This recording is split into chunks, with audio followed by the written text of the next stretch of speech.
আসসালামু আলাইকুম। আজকে খুবই মজার একটি ভর্তা মাখা নিয়ে আপনাদের সামনে হাজির হয়েছি। আশা করছি আপনাদের সবারই ভালো লাগবে। ভর্তা মাখাটি করব আমি একটি ফল দিয়ে, আর ফলটি সবাই চিনেন। এখন বাজারে সব জায়গায় কিন্তু পাওয়া যায় লটকন।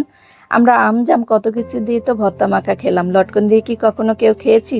না খেলে অবশ্যই আমার এই আজকের এই লটকন মাখার ভিডিওটি না টেনে পুরোটাই দেখবেন, আর পাশে থাকা বেল আইকনটি একটি ছোট্ট করে বাজিয়ে দিবেন।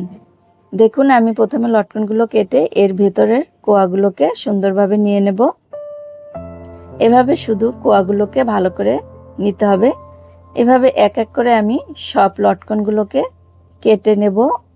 এভাবে ছুরি দিয়েও কেটে নিতে পারেন, অথবা দা বটি দিয়েও কেটে নিতে পারেন, চাইলে হাত দিয়েও ভেঙে শুধু এভাবে কোয়াগুলো নিতে হবে। লটকন সবারই পছন্দ, ছোট বড়। আর এগুলো যদি আপনারা এভাবে একবার বানিয়ে খান, আশা করছি সবাই বারবার বানিয়ে খাবেন। হয়তো অনেকেই ভাববেন আমি এই লটকনগুলো দিয়ে মাখা খেতে হবে।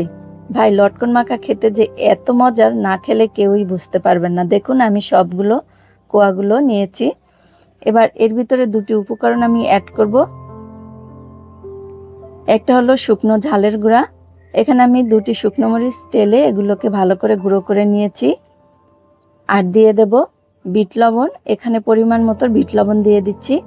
এরপর এগুলো দিয়ে আমি এই ছুরিটার দিয়েই ভালো করে নেড়েচেড়ে মেখে দিচ্ছি। চাইলে আপনারা চামচ দিয়েও মেখে নিতে পারেন, অথবা হাত দিয়েও মেখে নিতে পারেন। তবে এভাবে ছুরি দিয়ে মেখে নিলে এটা একটু কেটে কেটে যায়, এর ভিতরে লবণ মরিচটা ফ্লেভারটা সুন্দরভাবে ঢোকে। এই জন্য একটা ছুরির সাহায্যে এভাবে বানিয়ে নিলে কোনো একটা বাটার ভিতরে খেতে খুবই মজার হয়। আর এটা খেলে আপনারা মনে করবেন যে কখনো এই জিনিসটা আগে খাইনি, কেন আজকেই প্রথম খেলাম। আমি খেয়েছি, আপনারাও খান তৈরি করে, কমেন্ট করে জানান কেমন হয়েছে আজকে আমাদের লটকন মাখা। এভাবে সবাই আজকে যদি ভালো লাগে খেতে, তবে প্রতিদিন এভাবে খেতে চাবেন যখনই লটকন আসবে। দেখুন কত সুন্দর মাখাটি হয়েছে। আর অবশ্যই আশা করছি আপনারাও এভাবে মাখা খাবেন। আমিও খেয়েছি, আমার কাছে অনেক ভালো লেগেছে, আমার বাসার সবার কাছে ভালো লেগেছে। আজকের মতো এখানে বিদায় নিচ্ছি। আসসালামু আলাইকুম।